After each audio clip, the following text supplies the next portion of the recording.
చెప్పాలి చెప్పండి, ఏం చెప్పాలి, ఏం ప్రపోజ్ చేయాలో చెప్తా. ఐ లవ్ యూ చెప్పండి. ఐ లవ్ 27 సంవత్సరాల తర్వాత ఐ లవ్ చెప్పండి, మా ముందు చెప్పలేదు కదా ఇప్పుడు 27 సంవత్సరాల తర్వాత ఐ ఏం లవ్ లేదు, చెప్తే మీరు ఏముంటది స్కిప్ మేడం? చేస్తున్నారు, ఇప్పుడు చెప్పాల్సిందే. చెప్పాలి అదే మేడం ఏమంటది, ఐ లవ్ యూ చెప్పండి సరిత. పర్మిషన్ తీసుకొని చెప్తారా మేడం ఏమంటది, ఐ లవ్ చెప్పు మేడం గారు. తోడయ్యావే ఈ జన్మకు నాకు ఇంకేం కావాలే. అన్న పరిటాల రవి అనే పేరు ఎందుకు వచ్చింది ఫస్ట్ మీకు? అయితే ఊరిలో ఒక చిన్న మైకి అని తాత గారు ఉంటారు.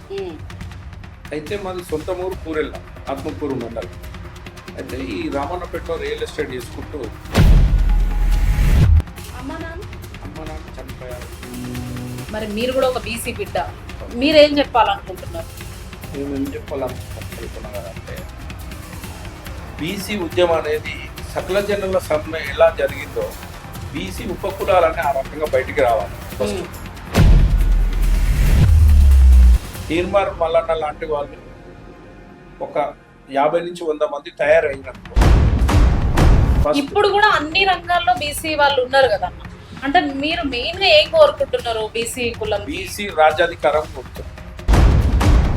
అట్లా అంటే ఇప్పుడు తీర్మార్ మల్లన్న బీసీ బిడ్డగా మీడియాలోకి వచ్చిండ్రు, మీడియాలో సక్సెస్ చూసిన తర్వాత కొన్ని రోజులు బీఆర్ఎస్తో కలిసి నడిచిన తర్వాత బహుజనులకు ఇస్తాము, మేము మెయిన్ పీఠం మీద తీసుకెళ్లి వాళ్ళని కూర్చోబెడతాం, దళితులకు ఇస్తామని వాళ్ళు కూడా కొన్ని మాటలు చెప్పడం జరిగింది. ఆ తర్వాత మళ్ళీ కేసీఆర్ గద్దె మీద కూర్చుండు. అది నచ్చకనో మరి ఎందుకో తెలియదు, తీర్మార్ మల్లన్న బీఆర్ఎస్ పార్టీని వీడడం కూడా జరిగింది. దాని తర్వాత కాంగ్రెస్ కూడా ఇప్పుడు మళ్ళీ ఒక రెడ్డినే పరిపాలిస్తున్నాడు. మరి తీర్మార్ మల్లన్న ఏం సాధించినట్టు అసలు? తీర్మార్ మల్లన్న గారు ఏ రోజు అవకాశం ఉంటే ఆ రోజు మలుచుకుంటా ఆయన ఉద్యమానికి. ఓకే, దమ్ము గడుచున్న నాయకుడు.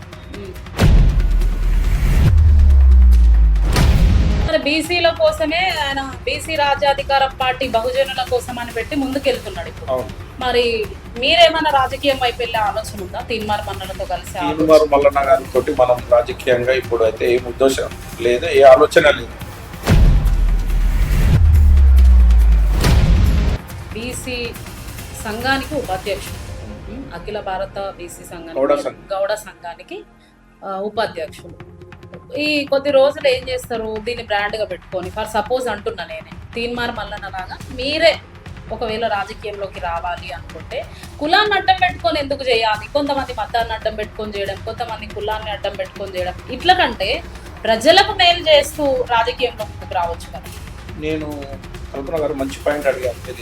ఇది మీరు ఎప్పుడైనా ఏ డెబిట్ అయినా రేజ్ చేయాలి. కులాలు మతాలు అనేది నాకు ఫీలింగ్ లేదు. అమ్మ నాన్న మీ మధ్యలో లేయర్స్. అయితే నేను అమ్మ నాన్నను ఒక సైడ్ పెడతా, భార్యను ఒక సైడ్ పెడతా. మీకు ఎవరంటే ఎక్కువ ఇష్టం? నాకు రెండు కనలేవు.